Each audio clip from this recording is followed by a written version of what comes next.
presents Austin Faith Dialogue, brought to you by the Austin Metropolitan Ministries.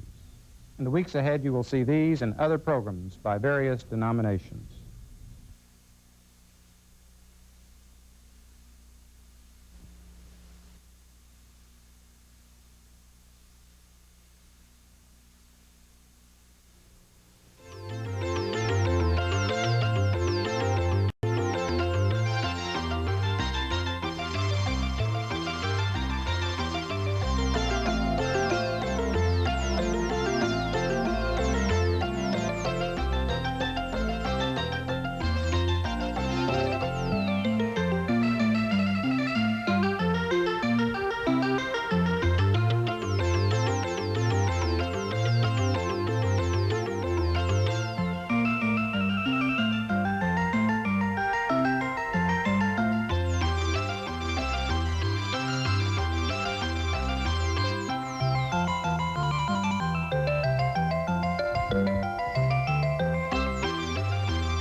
Austin Faith Dialogue, a public affairs program at the crossroads of religion and life, a series highlighting the cultural and social interaction between the worshiping and religious communities in and around the capital city.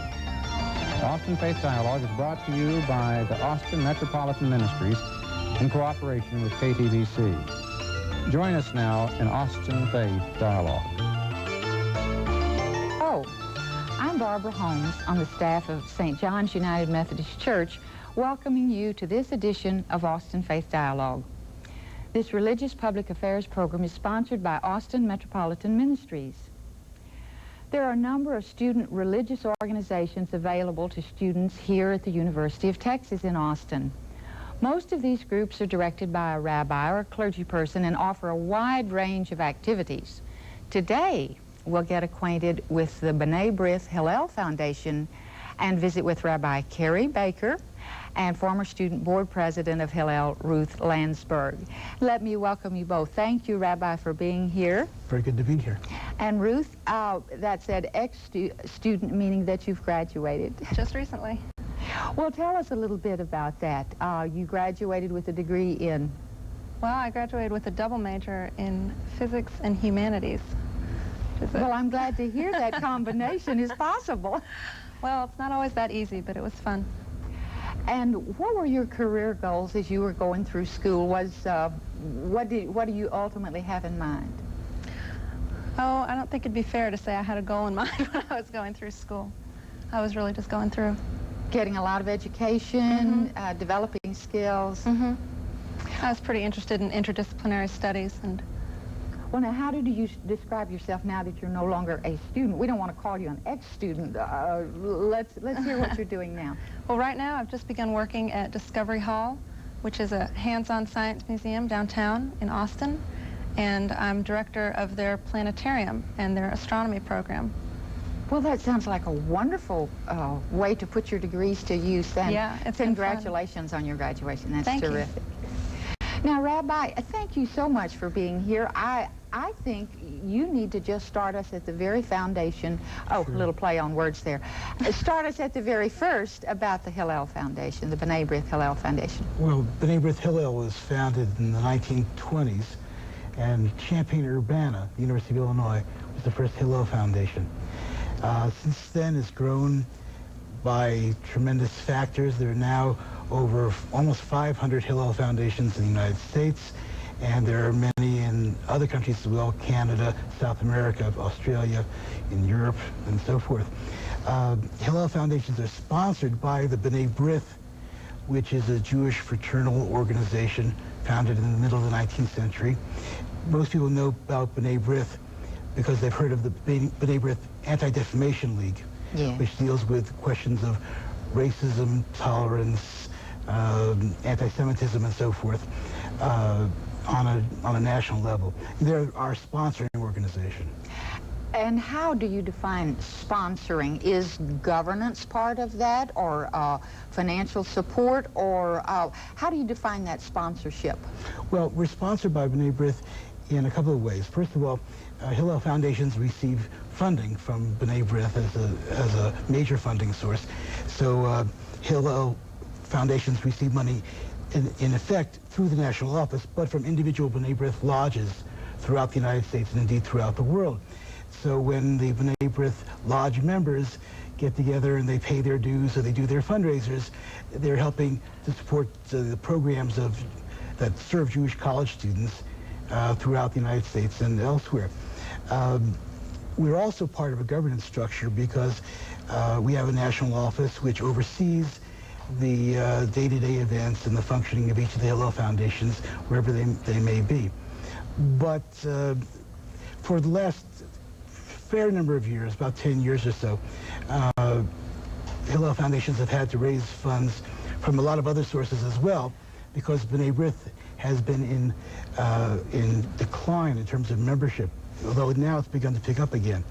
So we receive a lot of funding from federations. Here at the University of Texas, our Hillel Foundation receives about a third of its budget from the Jewish federations around the state of Texas. We also do our own fundraising. Well, I know any campus ministry unit, funding is a tough question these days, and you all have experienced some of the severity of that. You mentioned the original start in Illinois, but how about the foundation? When was the one in Austin started? It was founded in 1929. Oh, well, so it's really quite old as We're far one as... of the first in the country. Yeah. And in fact, this past year, we just celebrated our 50th anniversary. I'm sorry. What? Our 90th anniversary. What?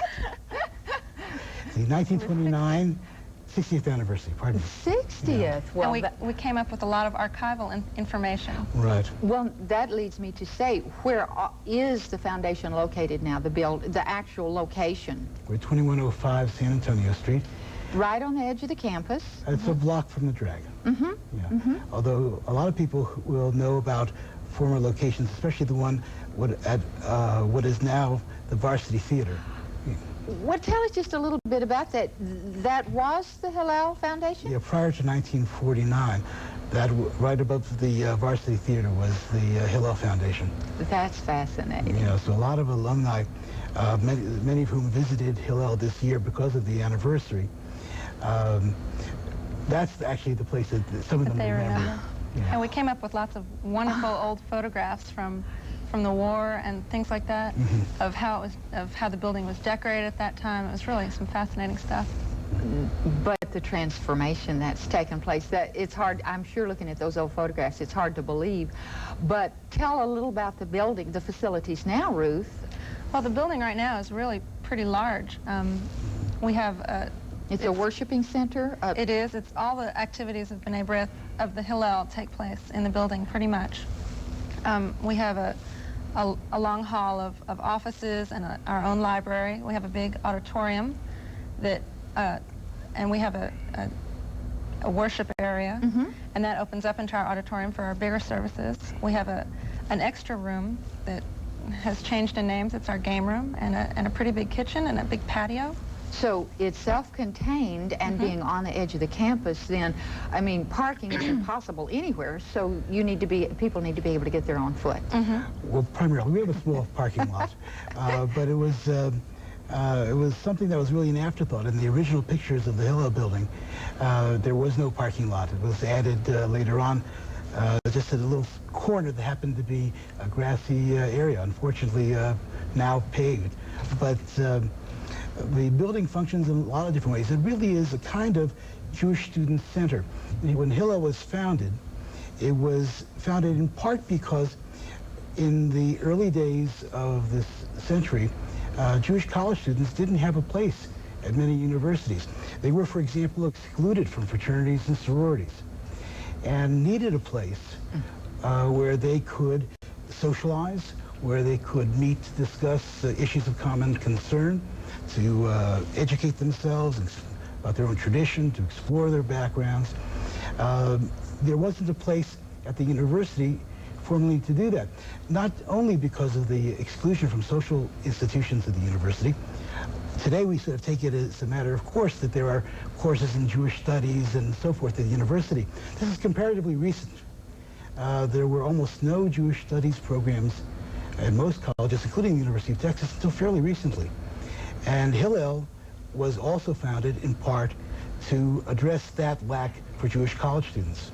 Well, now that is a basic statement. I would like for you to say what is the purpose of the foundation to serve the Jewish students at the University of Texas? Is that fair? There you go. That's basically That's right, sure. You can sum it up sometimes. A lot of students say, I'll meet you at Hillel. And How terrific. That's really, I'm surprised when I described the building I didn't mention the lobby, because the lobby is really probably the central area. People meet there and eat lunch, and they have student meetings and activities, and it's really the hum of what's going on. So a student center really is an accurate description. And as he was talking about that, Ruth, I was thinking about perhaps your first time on the campus as you began to make adjustments necessary being away from home the first time. How did you hear about the foundation? I think most Jewish students who are involved in activities in high school, in particular, B'nai B'rith has a high school program called BBYO, or B'nai B'rith Youth Organization, are already aware that there's going to be a Hillel where they go to school. Now, was that your circumstance? Yes. So you were kind of looking for it. I sort of knew that it was going to be there when I got there. And I think that many Jewish students in high school do know that it'll be at almost any large university that they attend. So I knew it was there, and the Jewish high holidays creep up quickly at the beginning of the school year, so I was there early on as a freshman. Well, talk a little bit about who participates in the foundation. Who are these students that say, I'll meet you at the center of the foundation? Really, it's open to any Jewish student on campus. In fact, any student. A lot of our activities Can you give me some numbers on that? I think there are about 4,000 Jewish students on campus. It's about 8%. And of those, I'd say about half have identified themselves to Hillel. That means they're on our mailing list or they're involved in some way. My goodness, you have a mailing list of almost 2,000? That's about right. That's about right. And 2,000 aren't actively involved. I'd say, 2,000 get all our mailings, but there's a core group of at least a couple hundred that are constantly circulating through. We have a government, within a committee system, and about, probably 15 officers or so. Well, you gave leadership, it sounds like excellent leadership when you were involved, and I know they're going to hate to lose that leadership. But describe a little bit of the kinds of things the student would be involved in. Well, students can come on and get involved in pretty much any aspect that they're interested in. Students are sometimes interested in just one single activity, say participating in religious services and helping to plan religious events. And some students are really disinterested in this. So we have a committee system of about 6 committees that cover social events, religious events. Issues and Action is one of our committees, and that covers sort of political action, social action. University Outreach does a lot of programming, say a Holocaust Awareness Week that they did last year. And a student beginning to get involved would see all this information and start deciding from there which committee they're most interested in, or which event they most want to participate in. Our monthly calendar is probably the mainstay of the organization. There are very few days when there isn't at least one Hillel activity, and sometimes 2 or 3. It depends on the season of the year and what happens to be going on. Of course, a lot of our activities follow the liturgical calendar. Ruth mentioned that the High Holy Days, the Jewish New Year and Day of Atonement at the beginning of the year, tend to be the first contact that Jewish students have as incoming first-year students with Hillel. We'll have between 400 and 500 students for service during that time of year. But that's one thread, sort of. You might say there's a sort of a weave that we have. There are students who want to be involved in political activities related to the Middle East, or to Soviet Jewry, or to general questions having to do with racism or things of that sort. And there are vehicles at Hillel for people to be involved in those kinds of concerns. Other people are interested in cultural events, and they like to get involved in Israeli Folk dancing. We have it every week. We have folk dancing every week. We have concerts. We have things like the Jewish Writers Conference, where we bring Jewish writers to the university to discuss different kinds of issues. We've had people like Jay Neugebauer or Rosellen Brown or Philip Lopate on the campus. Or we bring in speakers on different aspects of Jewish history or whatever, so the cultural aspects. Some people like the fact that we have Sabbath dinners and deli nights on Sundays, and they like to come for corned beef sandwiches. Sunday night's really probably one of the biggest nights at Hillel, where we have an open deli night and students come, and most of the committees will hold meetings then, and it's just it's a time to sort of buzz around and hang out. And or other people like to watch the soaps on the TV. I mean, well, all sorts of things. It just is terrifying for me to think of the things that you try to keep up with, and you are the sole staff person. There's not other folks. Well, you have some support staff. I have a part-time bookkeeper secretary that works as well, about under 20 hours a week. Well, I wanted to ask you, especially, you've mentioned a lot of things, but I know the educational aspect is very important. You probably do some teaching? Yeah, we have a number of different educational opportunities. I teach different kinds of classes: Introduction to Judaism, Crash Course in Hebrew Reading. Now, back up just a minute and tell me, when you say course like that, what would you be talking about? An evening of 1 or 2 hours for 6 weeks, or something like that? Usually they're short-term mini courses. Sometimes, as it will be this year, they're under the aegis of the informal class structure at the university. Other times, they're simply unconnected, independently given at Hillel. We have a Hebrew teacher who teaches conversational Hebrew. We've at various times offered classes in Yiddish or Jewish mysticism or Bible, a variety of different kinds of things. Sometimes independently of the university, and sometimes in cooperation with the informal class structure. We also do a lot of cooperative programming or co-sponsored programming with various departments and colleges at the university. For example, we've jointly sponsored programs with the College of Liberal Arts in the areas of the political system and how it relates to minority groups. We brought in speakers like Julius Lester, or recently a political analyst named John Rothman. Sometimes we've done programs with the Afro-American Studies Center. So those are our attempts to reach beyond our own walls to do something of general interest in the university of an educational nature. Well, and that maximizes the leadership if faculty are available for teaching at both places. That's a wonderful, wonderful opportunity. A lot of things come up based on interest, you know, on if a student is interested in having a course created in a certain topic, or in teaching a course in a certain topic, or in bringing down a certain lecture. You know, if somebody comes in and has a really good idea, terrific. Great. We've got the way to get them through it, and, you know, the channels to make things happen. Sure. It sounds like the committee structure is very effective and works hard. I did want to ask you about one that nearly all student groups of different kinds try to have some specific outreach and serve others. Was that part of the activities that you all worked on? Absolutely. It was very central to Judaism, basically, but to many of our committees, and one in particular, the Issues and Action Committee. And one of our best activities, I think, that I'm proudest of is in association with Mazon, which is a national organization, or international? International Jewish organization dealing with hunger issues. With hunger. And on the high holiday of Yom Kippur, the Day of Atonement, in Judaism we fast, and so we ask people who participate in services at Hillel to bring in the equivalent amount of food or money that they would spend that day on food to Hillel, and we donate that to the Capital Area Food Bank. And we've worked with them throughout other corresponding Jewish holidays during the year. So that's almost kind of an ongoing program effort that you help with hunger in a very specific, concrete way right here. And that's one of our favorite programs. I think we've had the director of Capital Area Food Bank come down and talk after our Friday night services. We often have a program with a local speaker, and he's come down and talked, and it's, you know, each committee evolves, but the last few years while I've been involved, some of the primary importance have been social issues like hunger and homelessness.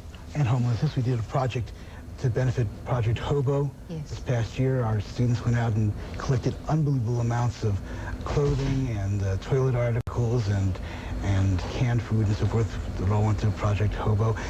Sometimes their concerns are general in that way, although related clearly to how we perceive Jewish values. But sometimes they're Jewish concerns in particular. The same committee, for example, was selling bracelets, which the proceeds of which went to help to support the bringing out of Jews from Ethiopia. I'm not sure how much people know about that situation. And general education on that. I mean, almost everything is linked up with an awareness day or some sort of workshop to learn about the plight of Ethiopian Jews, the plight of Soviet Jews. We had a Jewish fellow from, I think, Leningrad emigrate recently from Leningrad to Austin, and he's a student at UT, and he's been helping us out and speaking and really learning a lot from each other. Well, it seems to me just that kind of presence and awareness, the consciousness raising is worth an awful lot, even though there may be some tangible things come out also. Sure. But that's terrifically valuable for all those concerned, and not only those within your community, but those observing on the outside, to see students with those kind of values spending their time and effort that way. And as you look back, Ruth, what would be some observations you would have? You obviously enjoyed very much being a part of life at the Hillel Foundation. Did you see any changes in focus or shift or emphasis, or do those traditional activities pretty much will continue year after year? Well, that's a good general question. I think for me, involvement in Hillel was by far and away the highlight of my college career, and not in small part due to Rabbi Baker's leadership. And I think I'm finding a lot of students who come out of home and come to UT, and they have all the experiences of being a freshman and all the experiences of being away from home for the first time. And after a period of time, maybe after their first year or so, I find them coming to Hillel and sort of not quite sure of what they want, but feeling the need to sort of connect up with something that's familiar with Judaism, with the values that they're used to. And that's when these committees really can present themselves. And if anything, I'd say I see students coming back to more traditional values. Our services have tended to go back to more traditional services. A lot of students really come in with serious concerns about religion and spirituality and the place in their lives. It's hard to fit it all in with the university. That's that searching stage that faith development goes through. Sometimes it's manifest most convincingly on the campus because they have the freedom to do that, maybe for the first time. Would you agree with that observation? I think Ruth is absolutely right. But there are many ways in which that works its course. There are students who come and know that they are searching for something. There are other students who resist the search because they think that it's going to make them different. And one of the problems for Jewish students is that they always have to balance being a part of the majority and following the customs and the mores and the schedule of all their non-Jewish friends, with having to be part of a particular community that has a different cycle, that has a different set of customs, and so on and so forth. And that's a dilemma for some students. I can give you a good solid example from my experience. Was when I was a sophomore, I decided that I really wanted to start going to Friday night worship services. And I thought, boom, I'm giving up half my weekend. That's it right there. I'm giving up half my social life. And that was really what I thought was going on, and it really wasn't true. I mean, on the contrary, I was really opening up a lot more things, and it turned out to be the greatest thing for me. Well, do you find that might be helpful for life in the larger community? Well, it is, except that for the students, they're learning how to handle this on their own for the first time.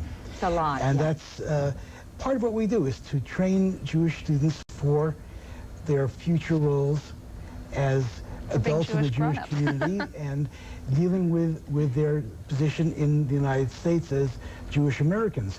So we have to take a variety of approaches. We have social events for the folks who are not exactly sure where they want to be, but they kind of want to keep some connection.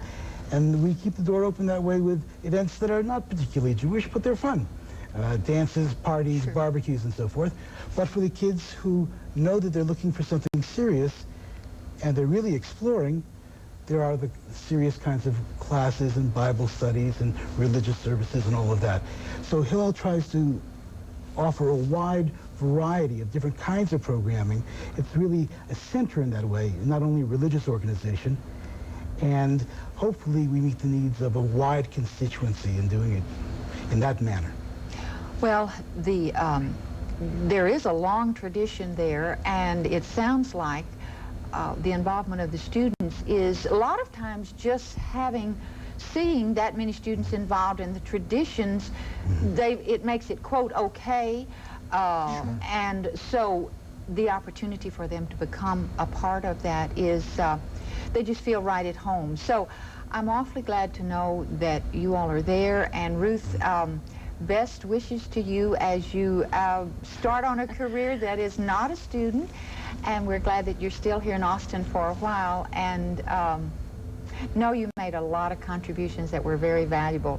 We're reaching the end of the program, and it doesn't seem possible because we had so many things that we were going to visit about, and the time's just flown by, but it's been helpful.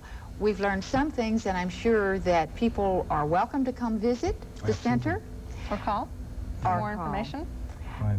Our phone number is 476-0125, and we're located at 2105 San Antonio Street. Well, I want to come by. I want to see that large building, and that's almost self-contained. It's wonderful. I really do want to come by and see that. So thank you very much for being our guest, and thank you for joining us and looking at the opportunities that are available to students, to the faculty, to staff at the University of Texas through the Jewish student organization, the B'nai B'rith Hillel Foundation. You're invited to join us again next week for Austin Faith Dialogue. I'm Barbara Holmes for Austin Metropolitan Ministries. Good day.